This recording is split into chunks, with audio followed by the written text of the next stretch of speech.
கிரிக்கெட்டில் நடந்த ஒரு ரேரான சம்பவம் இப்போ வரலாயிட்டு இருக்குன்னு சொல்லணும். ஆக்சுவலாக இது யார் மேலே தப்பு, ரூல்ஸ் படி ஆஸ்திரேலியா பெஸ்ட்டா வெஸ்ட் இண்டீஸ் பெஸ்ட்டா, அம்பையர் கூட ஏன் சண்டை போட்டாங்க அப்படிங்கிற கம்ப்ளீட் டீட்டெயிலை இந்த வீடியோவில் பார்த்து தெரிஞ்சுக்கலாம். அதுக்கு முன்னாடி ஃபர்ஸ்ட் டைம் சேனலுக்கு வரீங்கன்னா மறக்காம சப்ஸ்கிரைப் பண்ணி சப்போர்ட் பண்ணுங்கள். அப்போ தான் அப்டேட் எல்லாமே உங்களுக்கு வந்து சேரும். சரி வாங்க வீடியோக்குள்ளே போகலாம். So first of all test match அப்படிங்கிறதுனால போச்சு. அந்த காபா மேட்ச்சில் பார்த்தோம் அப்படின்னா வெஸ்ட் இண்டீஸ்க்கும் ஆஸ்திரேலியாவுக்கும் மிகப்பெரிய ஃபைட்டே போயிட்டு இருந்துச்சு. ஸோ கடைசியில் யார் ஜெயிப்பா அப்படிங்கிற மாதிரியான சுச்சுவேஷனுக்கு கொண்டு வந்து விட்டுட்டாங்க. டெஸ்ட் மேட்சும் பார்க்கறதுக்கு இன்ட்ரெஸ்டிங்காக இருக்குப்பா அப்படிங்கிற மாதிரி உள்ள வந்ததுக்கு மெயினான ரீசன் அப்படின்னு சொன்னா, ஆஸ்திரேலியன் டீம் ஒவ்வொரு தடவை டாமினேட் பண்ணிட்டு இருந்தாலும் அந்த ஒரு டெஸ்ட் சீரீஸ்ல என்ன நடந்துச்சு அப்படின்னா, சமர் ஜோசப் அப்படிங்கிற புதிய நாயகனை உருவாக்குறாங்க. அதாவது 3வது நாள்ல வந்துட்டு அவர் கால் உடஞ்சு வெளியில போயிட்டாரு.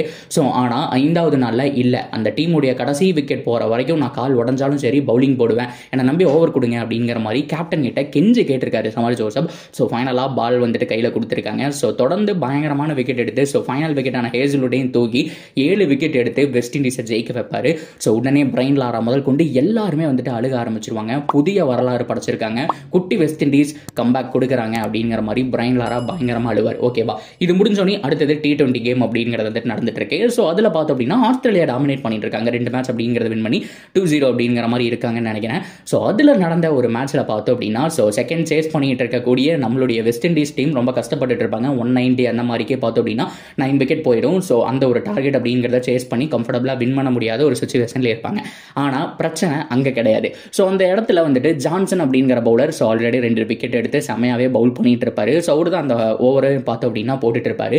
ஸோ அப்படி பார்க்கும்போது அல்சாரி ஜோசப் அது மட்டும் இல்லாமல் ஹோல்டர் 2 பேருமே பார்த்தோம் அப்படின்னா ஆடிட்டு இருப்பாங்க. 9 விக்கெட் போயிட்டு இருக்கும். ஸோ ஃபைனல் விக்கெட் போனால் ஆஸ்திரேலியன் வின் அப்படிங்கிற மாதிரியான ஒரு சுச்சுவேஷன்ல ஹோல்டருக்கும் ஜோசப்புக்கும் வந்துட்டு மிஸ்கம்யூனிகேட் ஆகி ரன் வந்துட்டு தெரியாம ஓடிடுவாங்க. ஸோ அந்த சமயத்தில் ஜான்சன் வந்துட்டு பாலை கையில் எடுத்துருவாரு, ஸ்டெம்ப்ல போய் அடிச்சிருவாரு.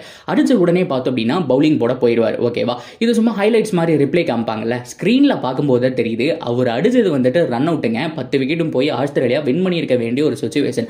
அதுக்கப்புறம் மிச்சல் மார்ஸ் அதுக்கப்புறம் ஹேசல்வுட் எல்லாருமே அம்பையர் சுற்றி ரவுண்டு கட்டிடுறாங்க.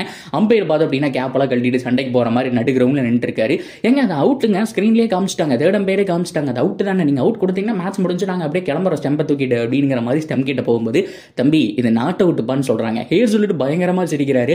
ஸோ அதுக்கப்புறம் வந்துட்டு மிச்சல் மார்ஸும் சிரிக்கிறாரு. சுற்றி இருக்கிற எல்லா Australian player Marcus Stoinis, Maxwell அப்படின்னு சொல்லிட்டு எல்லாருமே வந்துட்டு சிரிக்கிறாங்க.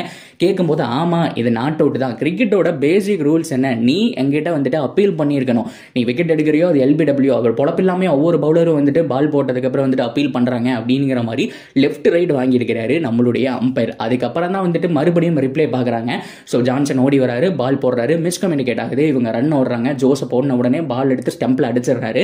அடிச்ச உடனே ஜான்சன் பார்த்தோம்னா ஸ்ட்ரெயிட்டாக பவுலிங் போட போயிடுறாரு. இது நாட் அவுட்னு நினச்சிட்டு போயிடுறாரு. நாட் அவுட்டோ அவுட்டோ ஃபர்ஸ்ட் வந்துட்டு ஆன்ஃபீல்ட் அம்பையர் கிரவுண்ட்குள்ள இருக்கிற ஏதாவது ஒரு அம்பையர் கிட்ட வந்துட்டு நீங்க வந்துட்டு அந்த அப்பீல் பண்ணியிருக்கணும். அப்பீல் பண்ணி அவங்க ஸ்கிரீன்ல பார்த்தது நாட் அவுட்டோ அவுட்டோ அது என்ன வேணாலும் இருந்துட்டு போகுது.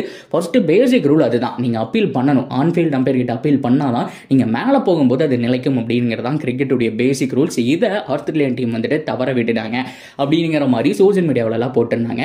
ஸோ உடனே இது உண்மை தெரிஞ்சதுக்கப்புறம் அப்பவும் மார்க்கஸ் ஸ்டாய்னிஸ்னால ஏற்றுக்க முடியல. அதுக்கப்புறம் வந்துட்டு ஹேசல்வுட் பயங்கரமாக வந்துட்டு இது ரெடிகுலஸாக இருக்கு, என்னால் வந்துட்டு முடியல, இது வந்துட்டு நீங்கள் கொடுத்தே ஆகணும், என்ன பண்ணுறீங்க அப்படிங்கிற மாதிரி பயங்கரமாக வந்துட்டு சண்டை போட்டுக்கிட்டே இருந்தார். ஸோ ஃபைனலாக அந்த ஒரு விக்கெட்டை எடுத்து ஆஸ்திரேலியன் டீம் ஜெயிச்சிட்டாங்க.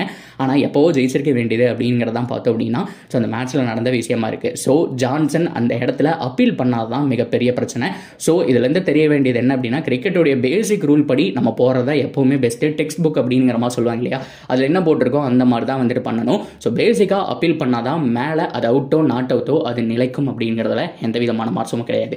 ஸோ இதை பற்றி என்ன நினைக்கிறீங்க அப்படிங்கிறத சொல்லுங்கள். தொடர்ந்து அப்படி இருக்கு சேனலோட நினைச்சிருங்க, மறக்காமல் சப்ஸ்கிரைப் பண்ணி சப்போர்ட் பண்ணுங்கள்.